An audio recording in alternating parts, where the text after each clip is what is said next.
तो ये जो बयान अभी आपने सुना, ये था पंजाब के सीएम चरणजीत सिंह चन्नी का बयान, जिनमें उन्होंने कहा, अपने बयान में उन्होंने कहा कि यहाँ पर दिल्ली, यूपी और बिहार के भइयों को घुसने नहीं देना है, आने नहीं देना है।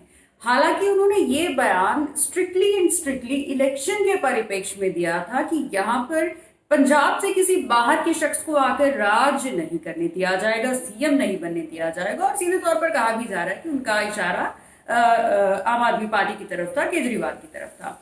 तो इस बयान में इतना हाहाकार मच गया कि जो ऑपोजिशन है, विरोधी पार्टीज है, उनको मौका मिल गया कांग्रेस को घेरने का। और चरणजीत चन्नी पर लगातार ये बातें कही जा रही हैं कि उन्होंने ऐसा बयान दिया है जो कि भावनाओं को आहत करने वाला है, यूपी बिहार के लोगों को आहत करने वाला है। क्योंकि पंजाब में बहुत सारे लोग ऐसे हैं जो यूपी और बिहार से काम की तलाश में पंजाब में आते हैं और यहीं पर रह रहे हैं। वो वोट भी करते हैं, वो टैक्स भी देते हैं। और इस बात को जानते हुए भी सीएम ने ऐसा बयान दिया है, तो ये भावनाएं आहत करने वाला बयान। अब बात ये आती है कि जिस तरह से ऑपोजिशन ने इस मुद्दे को उठाया है कि अपमान किया है प्रवासियों का, कांग्रेस ने अपमान किया है, प्रियंका गांधी वहां खड़ी होकर तालियां बजा रही थी। इस लफ्ज में, इस लाइन में अपमान जैसा क्या है? तो यूपी बिहार के लोगों को भैया कहा जाना उनके लिए एक बहुत ही निरादर भरा शब्द होता है। और ये क्यों होता है, ये एक बहुत बड़ा सवाल है। आखिर कहां से आया ये भैया शब्द? क्या है इसका असली अर्थ? कहां पहली बार इसे यूज किया गया था? बहुत बड़ी मिस्ट्री है। और अगर ये मिस्ट्री सॉल्व हो जाए ना, तो पता चले कि भैया कोई ऐसा वर्ड है नहीं जिससे बुरा मानने वाली कोई बात हो। जैसे भैया हम लोग नॉर्मली भाषा में भाई को भी भैया बोल देते हैं, तो इसमें बुरा मानने जैसा कुछ नहीं है। दो तीन थियरीज है इसके पीछे कि भैया वर्ड कहां से आया। सबसे पहले तो बात करेंगे महाराष्ट्र की, जहां जब बाल ठाकरे हुआ करते थे तो वो जिस तरह से उत्तर प्रदेश और बिहार के लोगों को ऐसे मानते थे कि ये इनको महाराष्ट्र में रहने नहीं देना है, इनको निकालना है। और जिस तरह से उनको परेशानियों का सामना करना पड़ता था, कई बार लालू प्रसाद यादव की या नीतीश कुमार की भी बाला साहेब ठाकरे से इस बात को लेकर बहस हुई है, सरकारों की बहस हुई है कि आप प्रवासियों को इस तरह से क्यों ट्रीट करते हैं। तो देखा जाए तो भैया शब्द, एक थ्योरी ये भी कहती है कि भैया शब्द जो है वो बाला साहेब ठाकरे ने पहली बार यूज किया था। तो उत्तर प्रदेश और बिहार के लोग जो वहां मजदूरी करने आते थे, बेशक वो ट्रक ड्राइवर्स हो या फिर दिहाड़ी मजदूर हो, उनको भैया कहा गया था। इनफैक्ट एक बिहारी 100 बीमारी, ये जो स्टेटमेंट है ये भी बाला साहेब ठाकरे की दी हुई है। और ऐसे अगर जनरली हम लोग बात करें भैया वर्ड की, तो भैया कहने में बुराई क्या है? भाई को हम लोग भैया कहते हैं। और अगर देखा जाए तो अगर हम लोग बंगाल साइड में जाते हैं तो वहां आदर देते हैं, आपको दादा कहते हैं, दादा कह के बुलाते हैं। साउथ में जाए तो अन्ना कहते हैं, पंजाब में पाजी कहते हैं। तो अगर आप उत्तर प्रदेश और बिहार में हैं तो आपको भैया कह दिया, तो मुझे नहीं लगता इसमें बुरा मानने वाली कोई बात है। और रही मानसिकता की बात की, महाराष्ट्र में या फिर पंजाब जैसे नॉर्थ के क्षेत्रों में यूपी बिहार वालों को इतनी इस नजर से क्यों देखा जाता है कि ये सिर्फ दिहाड़ी मजदूर है? ये बात सोचने वाली है और मानने वाली है कि उत्तर प्रदेश और बिहार में सबसे ज्यादा लिटरेचर पढ़ने वाले लोग हैं।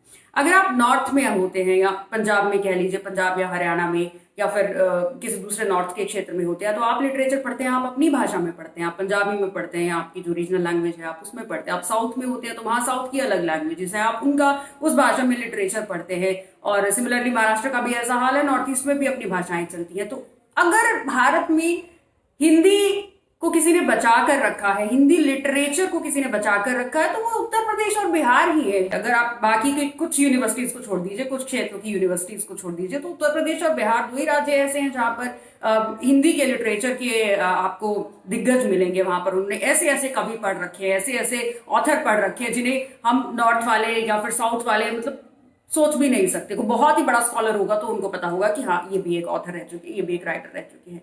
और यूनिवर्सिटी की अगर बात करें तो नालंदा यूनिवर्सिटी सबसे पुरानी यूनिवर्सिटी बिहार में है। क्यों हम बिहारियों को और उत्तर प्रदेश वालों को इतनी हीन भावना से देखते हैं? क्यों? क्योंकि उत्तर प्रदेश और बिहार में रिसोर्सेज नहीं है। खासतौर पर बिहार की अगर बात करें, वहां पर रिसोर्सेज नहीं है। वो लोग कामकाज ढूंढने के लिए दूसरे क्षेत्रों में जाते हैं, दूसरे राज्यों में जाते हैं। तो इसका मतलब ये नहीं कि हम उन्हें हीन भावना से देखें या फिर वो पढ़े लिखे नहीं है या ऐसी कोई बात है। अगर देखा जाए पंजाब की अगर मैं बात करूं, तो पंजाब में बच्चे बड़े बाद में होते हैं, उनको पहले ये पता होता है कि उनको कनाडा जाना है, उनको पहले ये पता होता है कि उनको अब्रॉड जाना है। अब्रॉड जाके करना क्या है? दिहाड़ी करनी है। तो आइडियली वो अब्रॉड जाके क्या बन जाते हैं? भैया। क्या आप ऐसे कहेंगे कि वो भैया बन गए, वो दिहाड़ी करते हैं, वो दिहाड़ी मजदूर है? नहीं, ऐसी बात नहीं है। इसमें दो चीजें हैं। पहली बात तो किसी भी प्रवासी को हीन भावना से नहीं देखना चाहिए। हर आदमी अपना रोजगार ढूंढने के लिए, अपना जीवन यापन करने के लिए इधर से उधर मूव करता है, कभी ना कभी आपने और हमने भी किया होगा। तो उनको हीन भावना से देखना सबसे पहले आप छोड़ दीजिए। दूसरी बात मैं कहूंगी इन प्रवासियों के लिए कि भैया शब्द से चिढ़ने का कोई मतलब नहीं है। जिस तरह से मैंने एग्जाम्पल दिया बंगाल का या साउथ का या पंजाब में जिस तरह से पाजी कहा जाता है, तो उत्तर प्रदेश और बिहार के लोगों को आदर देने के लिए भैया भाई कहा जाता है। और रिपोर्ट मैंने कहा था, आपको बताऊंगी कि पंजाब में ये भैया वर्ड का चलन कहां से आया और क्यों हीन भावना से देखा जाने लगा उत्तर प्रदेश और बिहार के प्रवासियों को। ये एक छोटी सी रिपोर्ट में आपको दिखाती हूँ।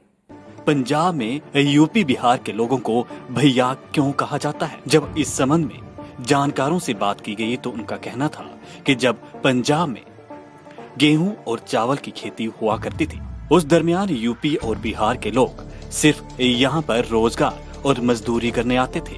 लेकिन धीरे धीरे ये प्रवासी मजदूर 90 के दशक के बाद यहीं पर आवास या फिर किराए के मकान लेकर रहने लग पड़े।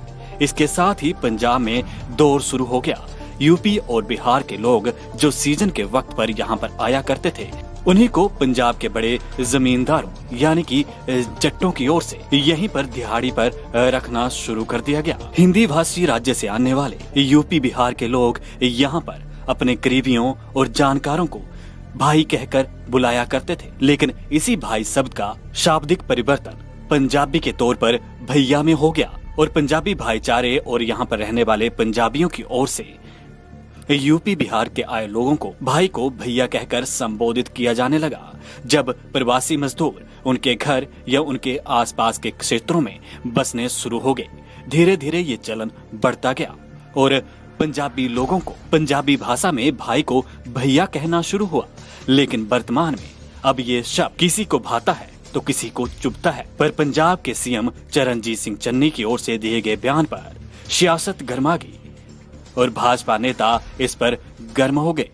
समझने वाली बात निष्कर्ष पे तौर पर यही निकली कि पंजाबी लोगों के एक्सेंट की वजह से भाई को भैया कहा जाने लगा और इसके पीछे की वजह शायद और कोई नहीं है।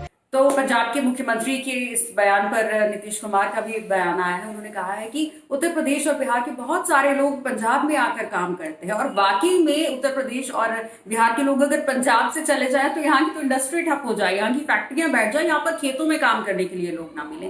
तो अगर हम लोग कहते हैं कि यूनिटी इन डाइवर्सिटी की बात अगर हम हिंदुस्तान में करते हैं या वसुधैव कुटुंबकम का हम लोग स्लोगन लेकर चलते हैं, तो वाकई इस बात को मानिए भी तो का कोई मतलब नहीं। अरे बोल रहे हैं आप बिहार की कितनी बड़ी बिहार के लोगों की भूमिका है पंजाब में। ये पता है कि कितने लोग रह रहे हैं और कितनी सेवा किए हैं लोग, ये सब मालूम नहीं। हमको तो आश्चर्य लगता है कि इस तरह की बात कैसे लोग बोलते हैं।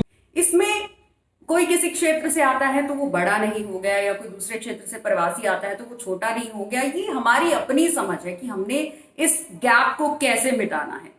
और बात अगर राजनीति करें तो राजनीति में सब जायज है, लेकिन सीएम चरणजीत चन्नी की मैं हिम्मत की दाद देना चाहूंगी जिन्होंने तुरंत आकर अपने बयान पर माफी मांग ली। बेशक उनका मतलब वो नहीं था जो समझा गया, जो निकाला गया और जो जिसे बुना रही है ऑपोजिशन वाली पार्टीज, बेशक उनका मतलब वो नहीं था। फिर भी उन्होंने नैतिकता के आधार पर सबके सामने आकर माफी जरूर मांगी है। एक बयान को तोड़ मरोड़ कर पेश किया जा रहा है। प्रवासी जितने पंजाब में लोग आए हैं, आज तक उन्होंने अपना खून पसीना लगाकर पंजाब को विकास के रास्ते पे तोड़ा है और उन्होंने हमेशा विकास के लिए काम किया है। डेवलपमेंट में काम करते हैं, फैक्ट्रियों में काम करते हैं और हमारा उनसे 9 मास का रिश्ता है और प्यार है और दिल से है, इसको कोई निकाल नहीं सकता। लेकिन कुछ मेरे बयान को इन्होंने अपने तरीके से पेश किया है। मैं फिर कहना चाहता हूँ कि जो दुर्गेश पाठक, संजय सिंह, केजरीवाल जैसे लोग बाहर से आकर खलल डालते हैं, मैंने उनके बारे में बात की है। लेकिन जो यूपी, बिहार, राजस्थान या जहाँ जहाँ से भी लोग पंजाब में हम आते हैं और पंजाब में काम करते हैं, पंजाब उनका भी उतना ही है जितना हमारा है। और इन्फॉर्मेशनल वीडियोस के लिए सब्सक्राइब करें इन्फोगर्दी।